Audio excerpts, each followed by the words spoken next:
हुसैन तुझे सलाम, मेरे हुसैन तुझे सलाम। अस्सलाम या हुसैन अस्सलाम, मेरे हुसैन तुझे सलाम।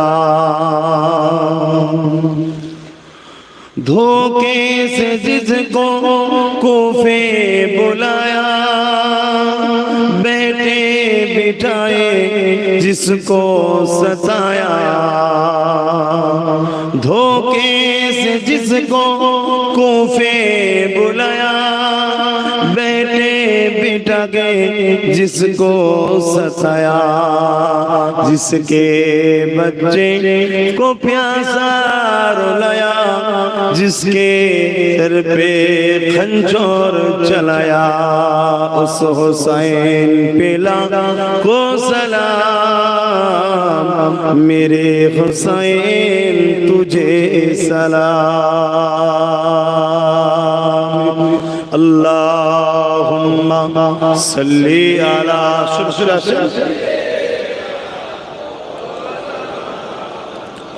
ওয়ালা আলিহি।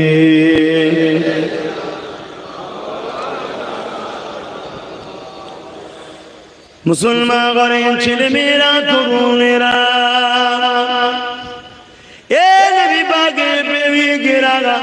পরিবর্তন হবার জন্য মাহফিল আমরা দিই, পরিবর্তনের আশায় বসেন, মসজিদ গুলোকে আবাদ করে, মা বাপকে ভালোবাসে, গরিবদের হক আদায় করে, বড়দেরকে সম্মান করে, নবী পরিবারদেরকে তাজিম মহব্বত করে। এই যুবকেরা তরুণেরা প্রেমিকেরা, কারণ ইসলাম বেঁচেছে ইমামে হুসাইনের জন্য, ইসলাম পানা পেয়েছে ইমামে হুসাইনের জন্য। কেন এজি চেয়েছিল পৃথিবীর জমিন থেকে আল্লাহ নবীর দিনটাকে মুছে দেবে। আজও দুনিয়া জমিনে অনেক জিদ আছে, তারা চায় দুনিয়া জমিনে শরাবের প্রতিশোধ করতে, তারা চায় দুনিয়াকে জিনার মধ্যে জড়িয়ে দিতে, তারা চায় দুনিয়ার মধ্যে গান শরাব বদমাইশি নাচ গান সুদ ঘুষ খুন খারাপি লুট এমন করে দুনিয়া জমিনে দাসত্ব প্রথাকে চালু করে দেওয়া। এই যুবকেরা তরুণেরা, আল্লাহ নবী এগুলোকে বন্ধ করেছিল। এই যখন ক্ষমতা জোর করে দখল করেছিল, এই দখল করে নিবার পরে এই যে দুনিয়া জমিনে লুট মারপিট শরাবকে জেনাকে এমন করে নারীদের রাজদরবারে খেল তামাশা দুনিয়া জমিনে আমার নবী পাকের যে আদর্শ, ওই আদর্শটাকে মিটাবার চেষ্টা করেছিল। এই যুবকেরা তরুণেরা সবার ইমানের পাওয়ার সমান হয় না জানি, অনেকে ভয়ও মেনে নিয়েছে, অনেকে ইচ্ছা না থাকলেও উপায় নাই তাই মেনে নিয়েছে, আবার অনেকে জিদের সঙ্গে সাথ দিয়ে আল্লাহ নবীর দিনকে মিটাবার জন্য চেষ্টা করেছে। কিন্তু ইমামে হুসাইন পাকের কাছে যখন খবর এসে যায়, ইমামে হুসাইনকে জানানো হয়, হযরত ইমামে হুসাইন আপনি এজিদের বায়াতটা নিয়ে নিন, এজিদকে নেতা বলে মেনে নিন, এজিদকে শাহিনশা বলে মেনে নিন, এজিদকে লিডার বলে মেনে নিন। ইমামে হুসাইন বলেছিলেন আমি এজিদকে কখনো মানতে পারবো না, যদি এজিদ শরাবি না হতো তাহলে মেনে নিতাম, এজিদ যদি বিশরিয়াতি না হতো তাহলে মেনে নিতাম, এজিদ যদি নানা দিনকে শেষ না করার চক্রান্ত করতো তাহলে মেনে নিতাম। কিন্তু এজিদ আল্লাহ নবীর দ্বীনের বেখিলাফ, ওই এজিদকে সাপোর্ট করা মানে নিজেকে নানার দ্বীনের বিরোধী করে দেওয়া। এ নবীর উম্মতেরা, আজ আপনারা ভেবে দেখুন, আমরা যদি কোনো সারাবিকে সাপোর্ট করি, নবীর উম্মতে নবীর দ্বীনকে মিটাবার চেষ্টা আমরাও করছি, যদি বলেন না করিনি তাহলে ইমামে হুসাইন কেন বললো এজিদকে সাপোর্ট করা মানে নানা দিনকে আমি হুসাইন ধ্বংস করতে চাইছি। এজিদ সেদিন সারাবি ছিল, এজিদ সেদিন বদমাইশ ছিল, এজিদ সেদিন জুলুম করতো, এজিদ সেদিন নারীদেরকে দেহ শোষণ করতো। আজও দুনিয়া জমিনে কেউ যদি এমন লোক নেতৃত্ব যায় যাদের মধ্যে খসলত গুণ রয়েছে, তাহলে এরা আজকে দিনের এদেরকে সাপোর্ট করা মানে আমরা নবীর উম্মত বলছি, কিন্তু আমরাও নবীর দিনকে মিটাবার জন্য চেষ্টা করছি। এই নিঃশ্বাসের কোনো বিশ্বাস নাই, পরিবর্তন হয়ে যান, ফিরে আসে, আল্লাহকে ভয় করেন, নবীকে ভালোবাসে। নবীর দিনের যদি উপকার করতে না পারে, নবীর দিনে ক্ষতি করে ফেলবেন না, কারণ নবী আমার এই দিনের জন্য পেটে 3 দিন পাথর পেলে কাটিয়েছে। নবী আমার এই দিনের জন্য ঘর ছেড়ে দিয়ে পাহাড়ে গিয়ে 1 মাস গাছে পাতা ফল মূল খেয়ে আল্লাহ নবী জিন্দেগি যাপন করেছে। নবী আমার এই দিনের জন্য নিজের পরিবারকে কুরবানি করে দিয়েছে। সেই নবীর দিনকে ক্ষতি করে ফেলবেন না, তাহলে দুনিয়া তো আল্লাহ লাঞ্ছিত অপমানিত বেউসুতি করবে, আর আখিরাতে আল্লাহ পাক পা দুটোকে উপরে দিয়ে করে দিয়ে জমিনে দিয়ে মাথা করে বেউসুতি সঙ্গে জাহান্নামে দেবে। আর দুনিয়া জমিনে যদি একটু কষ্ট করে নবীর দিনের পক্ষে ডাকতে পারে, অবশ্যই আল্লাহ পাক কিয়ামতের দিনে ইমামে হুসাইনের কাতারে আল্লাহ পাকে জান্নাতটা দিয়ে দেবে।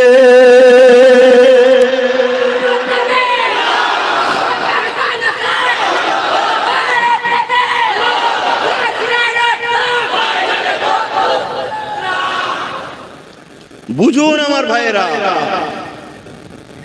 এজন্য ওয়াজ করা হয়, এজন্য মাহফিল করা হয়। শুধু শুনলাম চলে গেলাম, মুহররম আসলো, শুধু হোসাইনের আলোচনা হলো, মুহররম চলে গেল, সেই হোসাইনের দুশমন এজিদের সঙ্গে সবকিছু উঠা বসা, লেনদেন, চাল চলন, আনন্দ ফুর্তি, একই তো ব্যাপার। সমাজ আপনাকে ঘৃণা করতে পারে, করুক না। সমাজ আপনাকে আনকালচার বলতে পারে, বলুক না। সমাজ আপনাকে কঠোর বলছে, বলুক না। কি আছে সমাজের সাথে? সমাজ না আপনাকে খাওয়ায় না, সমাজ আপনাকে দেখে না, সমাজ আপনাকে বানিয়েছে। আপনার মাকসাদ থাকবে আল্লাহর খুশি, আল্লাহর খুশির জন্য আমি থাকবো। তাতে দুনিয়া আমায় যদি ভুল বোঝে, তাদের দুনিয়ার সমস্যা হবে, আমার তো সমস্যা নাই, আমার কি আছে? আহা, ইমামে হোসাইন হুজুর বললেন, দেখো মাবিয়া হুজুর যখন খেলাফত ঘোষণা করেছিলেন, আমার ভাই নিজে নিজের খেলাফতের পথ ছেড়ে দিলেন। মাবিয়া হুজুর খেলাফতিটা পুরো দুনিয়াতে করলেন, সেটাকে আমার ভাইয়ের কোনো আপত্তি ছিল না, আমার কোনো আপত্তি ছিল না, কেন মাবিয়া হুজুর ছিলেন সৎ চরিত্রবান আদর্শওয়ালা লিডার। কিন্তু এজি যদি সৎ চরিত্রবান আদর্শওয়ালা লিডার হতো, তাহলে আমারও ওকে বায়াত হতে কোনো অসুবিধা ছিল না। আমি বায়াত হলাম না একটাই কারণ, ও সৎ চরিত্রবান নয়, ওর দুর্নীতিবাজ, বদমাইশ, জালিম, তাই আমি হাত মিলাই না ওর সাথে। তাহলে ইমামে হোসাইন পাক দুর্নীতিবাজ, জালিম হওয়ার জন্য এজিদকে সাপোর্ট করেনি। আর আজকে আমরা কি করছি? শুধু নারায়ে হোসাইনিয়া করলি শুধু হবে? ভেবে দেখুন আমাদের চলন কোথায়। মদ পৃথিবী থেকে মুছা হলো রাসূলের মিশন, সুদ ঘুষ পৃথিবী থেকে মুছা হলো রাসূলের মিশন, মানুষকে দাসত্ব শিকল ভেঙে দিয়ে আজাদ করে দিবার নাম হলো রাসূলের মিশন। মানুষ এক আল্লাহর দাসত্ব করবে, এটা হলো রাসূলের মিশন। গরিবের পেটে ভাত থাকবে, গরিবের উপরে জুলুম হবে না, এটা হলো নবীর মিশন। মা বাপের সম্মান থাকবে, এটা হলো রাসূলের মিশন। নবী এটা করেছিলেন। আর আজকে আমরা যদি এর বিরুদ্ধে যাই, আর আমরা যদি বলি নবীর উম্মত, কিয়ামতের দিন ঠকবো না? ঠকবো না, ঠকে যেতে হবে। অতএব বুঝতে হবে, না বুঝলে বরবাদ হয়ে যাবে। জলসা অনেক হচ্ছে ভাই, জলসা অনেক হচ্ছে। আর যদি আমরা ইমামে হোসেন পাকের দিকে একটু তাকাই, তিনার শিশুবেলা জিন্দেগিটা যদি একটু আমরা দেখি, অবাক হয়ে যাবে ইমামে হোসেনের শিশুবেলা জিন্দেগি কেমন ছিল।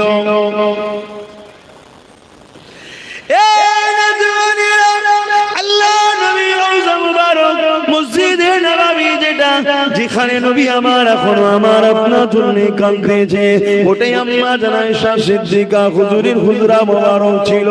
আল্লাহ নবী নববী শরীফের সামনে হযরত আলী হুজুরের ঘর ছিল, যেখানে খাতুনে জান্নাত থাকতেন ইমামে হাসান হোসেনকে নিয়ে। যখন ইমামে হাসান হোসেন কাঁদতেন, নানাজান নবী মুহাম্মদ রাসূলুল্লাহর কানে আওয়াজ চলে আসতো। সঙ্গে সঙ্গে নবী আমার যতই গুরুত্বপূর্ণ আলোচনা হতো না কেন, সাহাবাদেরকে রেখে দিয়ে আল্লাহ নবী সঙ্গে সঙ্গে উঠে চলে যে বলতো, ফাতেমা রে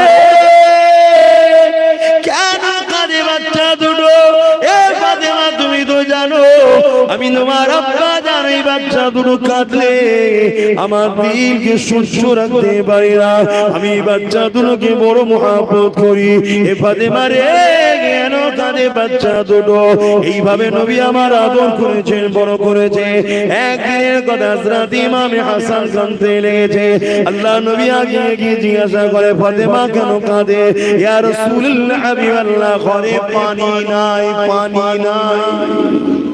আর আজকে তো পানি আমরা বাপরে বাপ তছনছ করছি, ইচ্ছা করে নষ্ট করে ফেলেছি। এরও হিসাব হবে, আল্লাহ মাফ করো। ধরলে আমি পারবো না, আমি আমার কথা বলছি। তাহলে কি হবে? ওই গোলামি করো হাসান হোসেনের, খাতুনে জান্নাতে নবী পরিবারদের যদি বাঁচতে চাও। আমি বুঝাতে চাইছি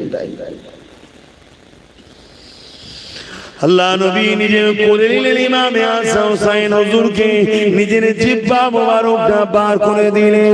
হযরত ইমামে হোসেন নানা জানের জিহ্বা চুষতে লাগলেন, খাতুনে জান্নাত বলতে লাগলেন, আব্বা জান কি করছে? ইমামে হোসেনকে কোলে করে নিয়ে আল্লাহ নবী বলেছিলেন, এ বেটি ফাতেমা, আমি তোমার আব্বা তোমার বাচ্চাকে যা নিয়ামত দিয়ে দিলাম, দুনিয়ার পিপাসা তো দূরের কথা, যেদিন মাথা রাখবে দেখতে আল্লাহ সূর্যকে নামিয়ে দেবে, যেদিন মানুষ নফসি নফসি নফসি নফসি করবে, গরমে চলে মাথা গুনগুন গলে গলে পড়বে, মানুষ পিপাসাতে কলিজা খানা ফেটে যাবে। এই ফাতেমা রে, সেই দিনও তো তোমার হোসেনকে পানির আর কোনোদিন পিপাসা লাগবে না। সেই বাচ্চা কারবালা শহীদ হচ্ছে নানা দিনের জন্য। নবী বলছেন, আমার উম্মতরা হলো আমার সন্তান। আপনারা আমরা সবাই নবীর সন্তান, আমার উম্মতরা আমার সন্তানকে বলছে। নবী বলছেন রুহানি সন্তান হলো আমার উম্মতরা। আমরা সেই সন্তান হয়ে নবীর দিনের জন্য কি করলাম? নানা দিনের জন্য তুমি হয় হোসাইন কারবালায় দেখিয়ে দিলে, गर्दन काटिए पूरे परिवार के काटिए नाना दिने सौदा करें और আমরা সামান্য এক মুঠো বিরিয়ানি পেলেই দিনে সওদা করে দিচ্ছি। কি করি না বলি? আমি বললে আবার অন্যদিকে লেগে না। হাকিকতটা বুঝুন, দেখুন, নিজের লাইফস্টাইলকে দেখুন। আমাদের দেখা দেখি নেই কিসের পয়সা, কিসের খাবার, কোথা থেকে এসছে, কি হয়েছে, কে দাওয়াত দিল, সব দেখা দেখি নেই। পেয়ে গেলে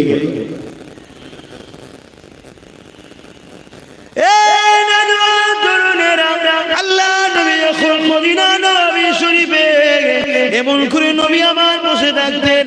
আল্লাহ নবী কোন কাজ একা একা আল্লাহ ধ্যানে রয়েছে, নবী আমার বসে রয়েছে। ইমামে হাসান হোসেন ছুটে এসে নবী পাকের কোলে বসে পড়তেন। আল্লাহ নবীর গায়ে পায়না করতে লাগলেন, ইয়া রাসূলুল্লাহ, ইয়া হাবিবাল্লাহ, হুজুর বড়দের বড় বড় খোরা আছে, নানা জান আমাদেরকে দুটো ছোট ছোট খোরা দেন। আল্লাহ নবী সঙ্গে সঙ্গে বলতেন, নানা ভাই নাবো নাবো, কোন থেকে এখনই খোরা রেডি করে দিচ্ছি।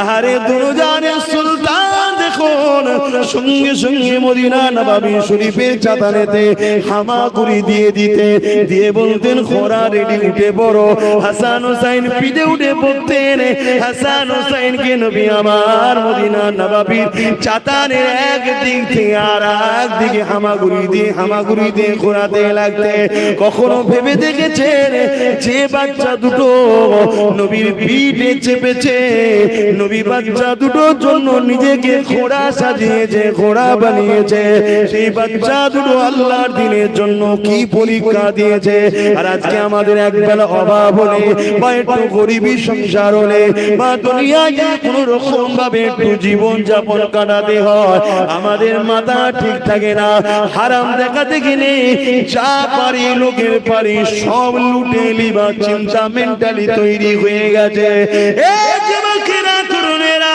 অথচ ইমাম হাসান হুসাইন জিন্দেগিতে এমন দিন ছিল ঘরে খাওয়া হয়নি আল্লাহ নবীর নওয়াজ ইমাম হাসান হুসাইন 3 দিন খাইনি হযরত আলী 3 দিন খাইনি হযরত খাতুনে জান্নাত 3 দিন খাইনি এমন অভাবী সংসার ছিল তথাপিও তিনারা কোনোদিন আল্লাহর কাছে অভিযোগ দেয়নি তিনারা সর্বসময় শুকরিয়া আদায় করতে পিছপা হয়নি একদিন হযরত আলী বলতে লাগলো এ খাতুনে জান্নাত খবর পেলাম তোমার আব্বা জানের কাছে কেউ একজন বকরি খাসি নজরানা দিয়েছে যাও ওটাকে যে নিয়ে আসো ওটাকে নিয়ে তাহলে আমাদের সংসারটা হয়ে যাবে আমরা ওটাকে জবাই করে পরিবারে খাবো কয়েকদিন খোদার তো আমরা রয়েছে হযরত খাতুনে জান্নাত চলে গেলে আব্বাকে গিয়ে সালামটা দিয়ে বললে আপনার জামাতা আলী বলেছে একটা নাকি কেউ নজরানা দিয়েছে হুজুর আমাদের কয়েকদিন খাওয়া হয়নি যদি বকরি খাসিটা দিতে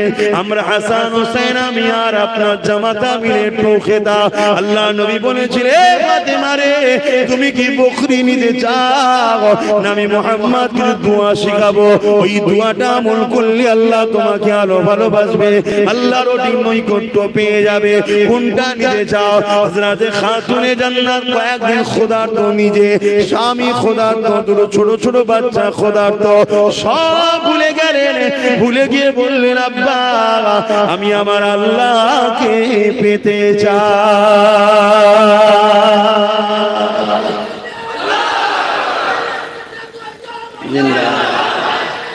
আল্লাহ দেখো অথচ সেই খাদ্যটাও হালাল খাদ্য যদি বাপ নজরানা দিতে যে না আব্বা না নজরানা দেন আমি খাওয়া দাওয়া করবো হালালই খাদ্য আমাদের কারো বাড়ি খাবার অভাব নেই শুধু ঠাট বাট শখ শান্তি করার জন্য ফ্রিতে কিছু পাওয়া যায় সেই নিয়ে ব্যস্ত আমি মাঝে মাঝে একটু ধরাচ্ছি কষ্ট হচ্ছে না মনে বেজার নিচ্ছে আমি কারণ নাম ধারণ করেছি আমাদের চলার পথে তো ভুল হয়ে যাচ্ছে শুধরাতে হবে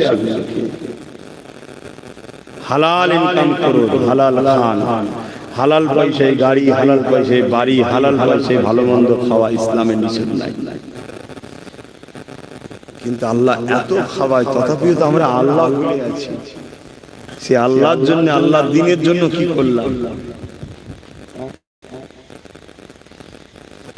চাচুয়ার মানুষ তরলপুরের মানুষ আশপাশের মানুষ নলেজ সিটিটা হচ্ছে জানেন তো নাকি সব নলেজ সিটির দাতা হয়েছে নলেজ সিটির দাতা হয়েছেন দাতা বোঝেন তো নাকি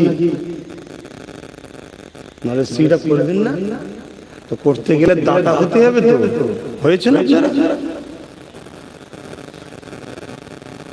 মন খারাপ হয়ে গেল বললাম আমি জানতে চাইছি দাতা হয়েছে দাতা হন জুম্মার দিন আসবেন ঘরে অন্যদিন থাকলে আসুন জিজ্ঞেস করুন দাতা হতে গেলে কি করতে হয় অন্য কারোর সঙ্গে নাই ডাইরেক্ট আসুন কথা বলো দাতা হবে এটাও তো আল্লাহর দ্বীনের জন্যই হচ্ছে কিছু মানুষ তো দিবার চিন্তা নেই বন্ধ করার চিন্তায় আছে কিছু মানুষ আছে দিবার চিন্তা নেই আবার বন্ধ কি করে করা যায় সেই চিন্তাই এই নিঃশ্বাসটা বন্ধ হয়ে যায় এটা ভাববেন দাদা হুজুরের নলেজ সিটি বন্ধ করতে গিয়ে নিঃশ্বাসটা বন্ধ হয়ে যায় সব ঠান্ডা অতএব বীজখানে এইটুকু কথা বললাম কেন, আল্লাহ দিনের জন্য আমাদের করতে হবে, যা যেমন আছে করতে হবে। আমি যেটা করতে পারবো আপনি সেটা পারবেন না, আমি জানি। আবার আপনাদের মধ্যে কেউ যেটা করতে পারবে অন্যজন সেটা করতে পারবে না, আমিও জানি। যা যেটা আছে, কেউ গায়ে গতরও করবে, কেউ বুদ্ধিতেও করবে, কেউ অর্থই করবে, কেউ বল পাওয়ার লাগিয়ে করবে। যা যেটা আল্লাহ দিয়েছে সেটা দিয়ে করুন দিনের খেদমত। কেন নবী অনেক কষ্ট করে এই দিনটা আমাদের কাছে রেখে গেছে, এই দিনটাকে তোমাদের কাছে দিয়ে গেলাম, ধরে রাখবে। আমরা তো ধরিনি আর রাখারও চেষ্টা তো করিনি, উপরন্তু দিনকে মিটাতে যারা চাইছে তাদেরকেই আমরা কাঁধে করে ঘুরে বেড়াচ্ছি। হাকিকাত এটা সত্য। আমি অনেক আগে বলেছিলাম, আজও বলে যাচ্ছি, সারা পৃথিবী জুড়ে একটাই চক্রান্ত চলছে, রাসূলকে থেকে তার উম্মতদেরকে সরাও, নবীর দিন থেকে মিটিয়ে দাও। কারণ নবীর দিন থাকলে জুলুম থাকতে পারে না, নবীর দিন থাকলে মা বাপ কখনো চোখের পানি ফেলতে পারে না বাচ্চার অত্যাচারে, নবীর দিন থাকলে কখনো নারীদের ঘরে বিবাহের জন্য পণ দিতে হতে পারে না। নবীর দিন নাই তাই আমাদের মেয়েদের বেদিতে গেলে পণ দিতে হয়। আরে রাখুন, আপনি যে দিনের কথা বলছেন সে দিনের কথা আমি বলছি না। আমি যে দিনের কথা বলছি সে দিন যদি থাকতো তাহলে গরিবের মেয়ের বিবাহের জন্য তাহলে পণ দিতে লাগতো। ধনী লোকের ছেলে আগিয়ে আসে, আল্লাহ সৃষ্টিকে একটু সাহারা দিই, এই তোমাকে আমি নেকা করছি, তোমাকে আমি বিবাহ করছি, দুনিয়ায় তোমার পাশে আমি দাঁড়াবো, তোমার সুখ শান্তি, জামা কাপড় পরনা, থাকা খাওয়া দাওয়া আরাম সমস্ত শখ সাদ আমি জান প্রাণ দিয়ে তোমার জন্য করব। কিন্তু একটা শর্ত, গরিবরা আগে জান্নাত যাবে, তুমি আমাকে একটু সাথে নিয়ে যাও। নবীর দিন থাকলে ধনী ঘরের ছেলেরা এই বলে গরিবের মেয়েকে নিয়ে আসতো। জোরে বলুন সুবহানাল্লাহ। গরিবের নবীর দিন নয় তাই ধনী লোকের ঘরের ছেলে খুঁজছে, আরো ধনী লোকের ঘরের মেয়েকে বিয়ে করবো, শ্বশুরের পয়সাটা হয়ে গেলে ডবল ইনকাম। এ ওয়াজে অসুবিধা হচ্ছে, পিছনের মানুষরা কি বলছে, তাহলে বলে ছোট করে দিচ্ছে।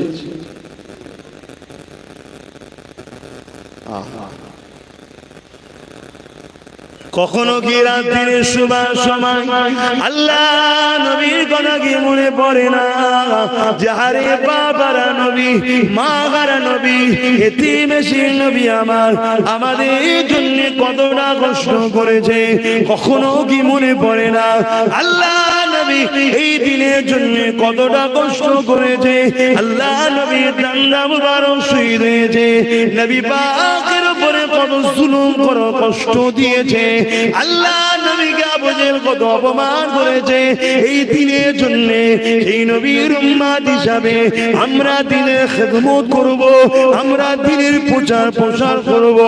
আমার যতটুকু সামর্থ্য আছে, যে এগিয়ে যাচ্ছে তার পাশে দাঁড়িয়ে আমার সামর্থ্যটুকু তাকে সাহায্য করব। এই যুবকেরা কখনো যদি কেউ এগিয়ে যায় দিনের জন্য, আমি তার সঙ্গে পায়ে পা মিলিয়ে তার পিছু পিছু এগিয়ে যাব। কেউ যদি দিনের জন্য কিছু কারিগর তৈরি করে, আমি আমার সামর্থ্য মতো তার কারিগরিতে আমি সহযোগিতা করব।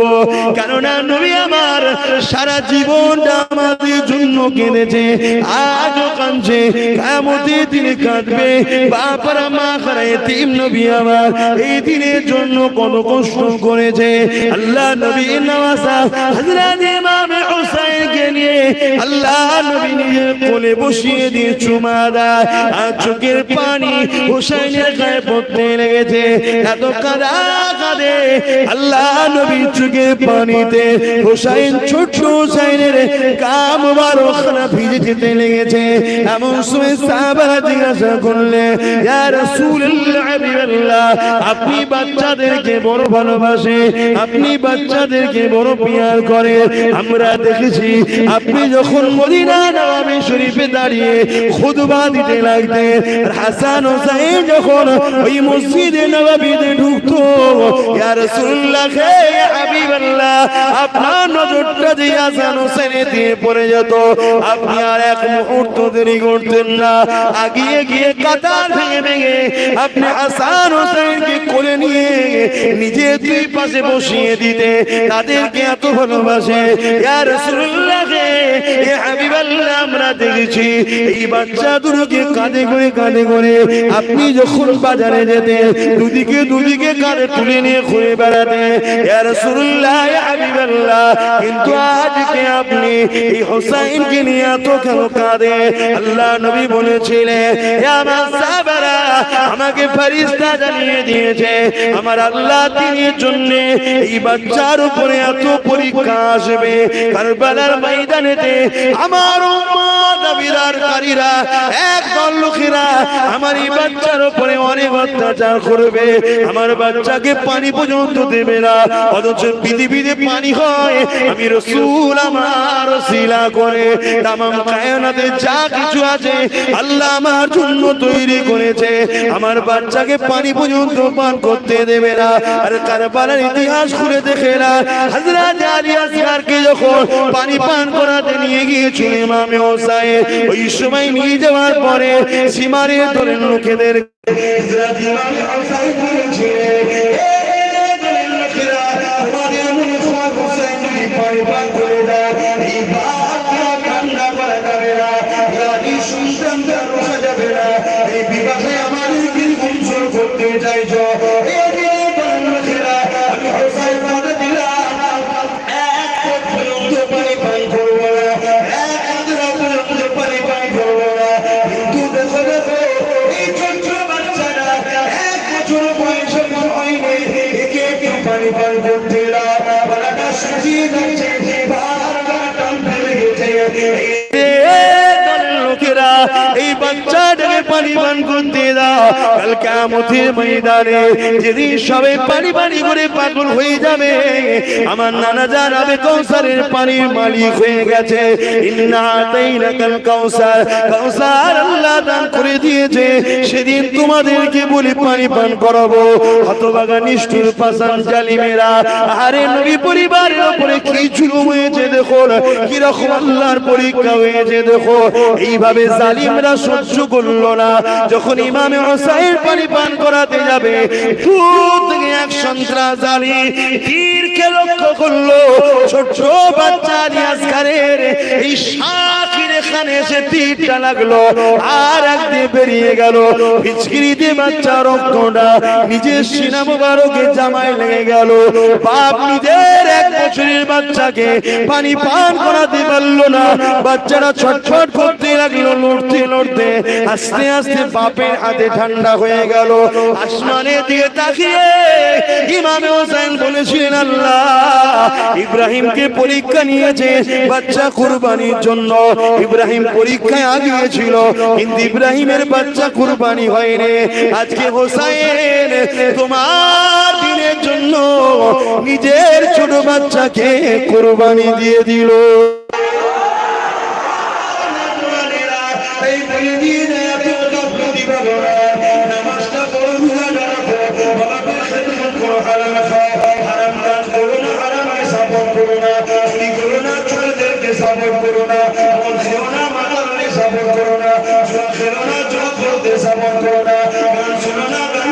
সাবধান করো না, মিথ্যা বলো না, মিথ্যাবাদীদের সাবধান করো না, জালিম করো না, জালিমদের সাবধান করো না। নিজের বাচ্চাকে নিয়ে নিজের স্ত্রীর কাছে ফিরে আসছে, নিজের স্ত্রীকে দিয়ে বলতে লেগেছে তোমার বাচ্চা কোনোদিন পানির জন্য আপনার করবে না। ওই সময় হঠাৎ করে বলে উঠলে আমার প্রাণের স্বামী দেখেন আপনার বাচ্চা দিকে একবার তাকিয়ে দেখে, ইমামে হোসেন তাকিয়ে দেখে ছোট্ট বাচ্চা আলী আসগরের তখনও ডান হাতটা কিন্তু খুলছে আর মরছে। কেউ বলে উঠলো ইমামে হোসেনের খুন প্রমাণ করে দিয়েছে, বাবা আমাকে একটা তরোয়ার দাও, নানা দিনের জন্য আমিও লড়তে চাই।